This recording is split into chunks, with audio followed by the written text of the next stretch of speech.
Before the world knew his name, Norman Schwarzkopf was a young officer in a war far from home. In the jungles of Vietnam, he watched, he listened, and he learned.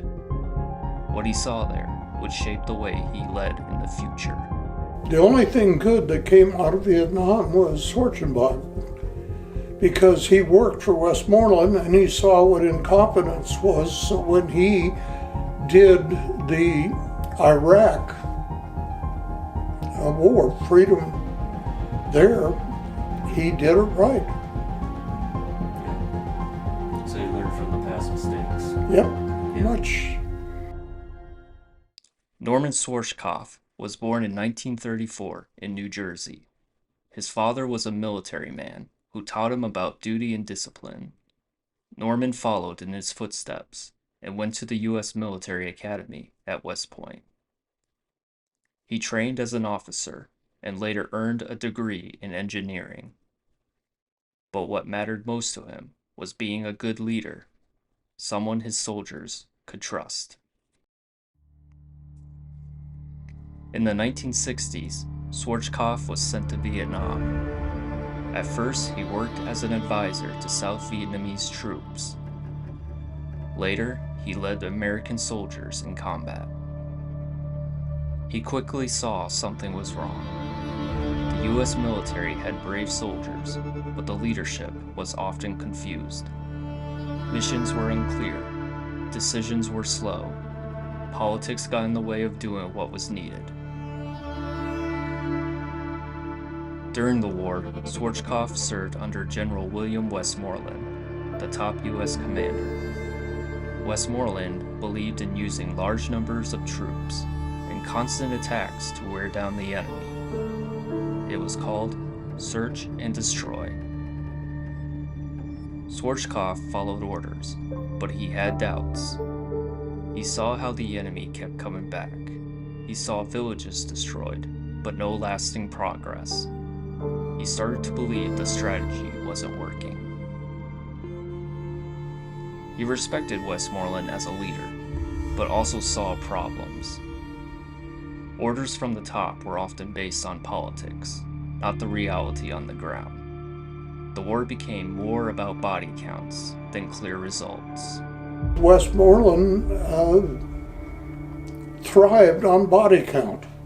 At the end of all debriefing, the question out of the intel community is, how many did you think you killed? Schwarzkopf learned a tough truth. Winning battles doesn't always mean winning the war. He started to think for himself. He began shaping his own ideas of leadership. Clear goals, honest planning, and taking care of the people under his command. People need to understand what leadership is all about. Leadership is not managing an organization. Organizations are made up of people. Leadership is motivating people. Leadership is about people. So yes, you got to be competent. There's no question about the fact you have to have competence to be a leader. But you also have to have character. Good leaders are men of competence and character. And many times character is more important than the competence side of the house. So I tell people that the secret to modern leadership is 2 rules. Rule 13, when placed in command, take charge. The leader is the person who's willing to take the responsibility. Now, there's a lot of other people out there that are willing to do the job, but they don't want to get hung with the loss when it happens.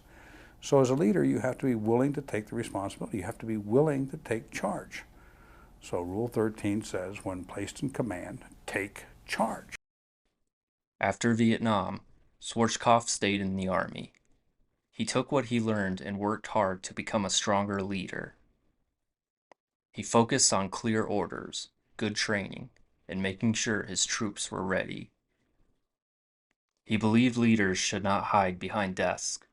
They should be on the ground with their soldiers, sharing the risk. That's how you earn respect.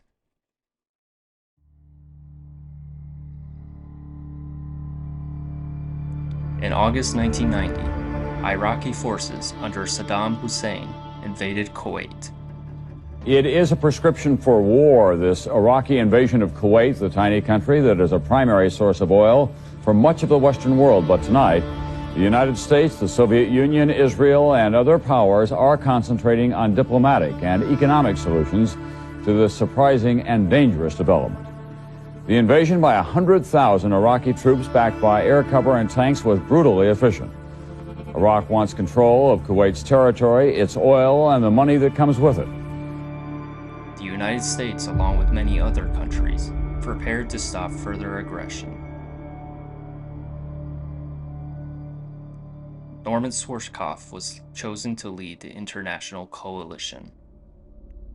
It would be the biggest military operation since Vietnam. This time, Schwarzkopf was in charge, and he remembered everything he had learned from Vietnam. The mission had to be clear. The plan had to be simple. The soldiers had to be prepared, and the war had to be fought with purpose.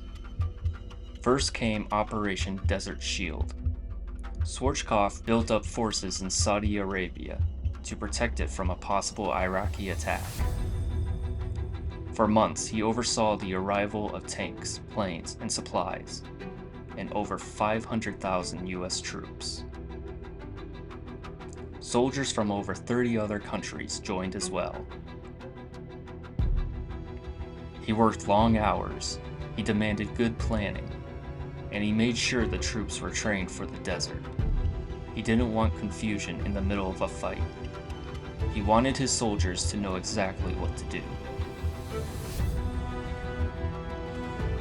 When it was time to attack, he launched Operation Desert Storm. It started with weeks of airstrikes. Then Schwarzkopf revealed his ground plan. It was bold. Instead of going straight at the Iraqi army, he sent a massive force around them, a wide left hook through the desert. The Iraqis didn't see it coming. Schwarzkopf's troops moved fast and hit hard. In just 100 hours, the Iraqi army was defeated, and Kuwait was free. And went into Iraq and ended the ground war in just 4 days, and had some choice words for the former Iraqi leader.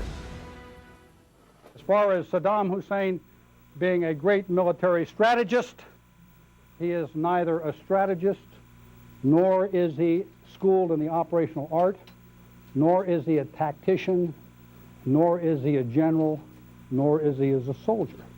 Other than that, he's a great military man. I want you to know that. Schwarzkopf became a public figure overnight. People admired his honesty, his calm voice, and his clear answers.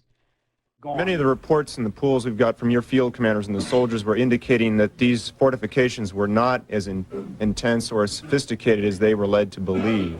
Was this a result of the pounding that they took that you described earlier, or is it they were perhaps overrated in the first place? You ever been in a minefield?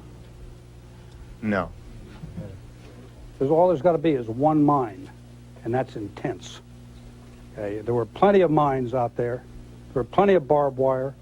There were fire trenches that most of which we set off ahead of time, but there were still some that were out there. The Egyptian forces had to go through fire trenches. There were a lot of booby traps, a lot of barbed wire. Not a fun place to be. I got to tell you, probably one of the toughest things that anyone ever has to do is to go up there and walk into something like that and go through it, and consider that while you're going through it and clearing it, at the same time you're probably under fire by the enemy artillery. He didn't try to sound like a hero. He gave credit to his troops and the people who worked with him. He refused to take glory for himself. He said the real success was teamwork, planning, discipline, and trust. Everything he had seen go wrong in Vietnam, he had worked to fix in the Gulf. Norman Schwarzkopf became a hero, but he stayed humble. He said the real heroes were the men and women who fought the battles. He never forgot Vietnam. He never forgot what went wrong there. And he never stopped trying to be the kind of leader he wished he had had when he was young. Norman Schwarzkopf died in 2012, but the lessons he learned and the way he led are remembered by soldiers to this day.